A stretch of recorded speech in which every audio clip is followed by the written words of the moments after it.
இந்த எபிசோடில் நம்ம ராஜ்குமார் ஹீரானி இயக்கத்தில் வெளிவந்திருக்கிற டங்கி படத்தை பற்றி பார்க்க போகிறோம். உலகம் முழுவதும் மைக்ரேட் என சொல்லப்படும் இடம்பெயர் மக்களின் துயர் அதிகமாகவே இருக்குது.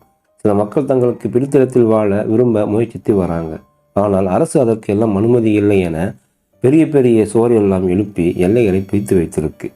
பிகே படத்தில் ஏலியனை வைத்து இந்தியாவில் மதத்தின் பெயரால் நடக்கும் மூடநம்பிக்கைகள் குறித்து போல்டாக படம் எடுத்த ராஜ்குமார் ஹீரானி இந்த முறை ஷாருக் கான் உள்ளிட்ட 5 பேர் கொண்ட குழு பஞ்சாபில் பிறந்து வளர்ந்தாலும் லண்டனுக்கு குடிபுக வேண்டும் என்ற ஆசையில் என்னவெல்லாம் சேட்டைகள் செய்கின்றனர், அவர்களின் லட்சியம் நிறைவேறியதா இல்லை என்பதை காமெடி கலந்த கருத்துள்ள படமாக கொடுத்திருக்கார்.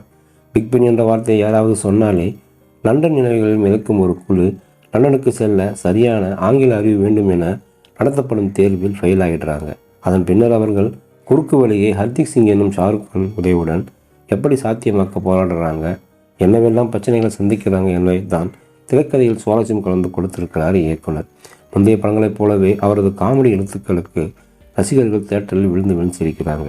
ராஜ்குமார் ஹீரானி வழக்கம் போல இந்த முறையும் பெரிய துப்பாக்கியின் உதவியில் நாடவில்லை.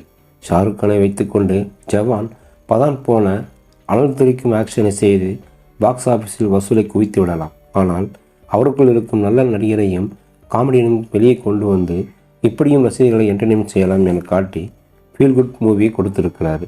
டாப்ஸியை சொல்லவே தேவையில்லை.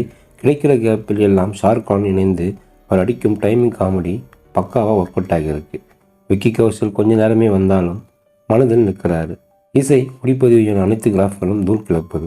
முதல் பாதி விறுவிறுப்பாகவும் ரசிக்க முடியும் சென்ற நிலையில் இரண்டாம் பாதி இன்னொரு டிராக்கில் செல்லாமல் அதே டிராக்கில் செல்வது மற்றும் கதை ஒரே இடத்தில் ஒரு கட்டத்தில் தேங்கி நிற்பது போன்றவை மனிஷாக மாறத்தான் செய்யுது.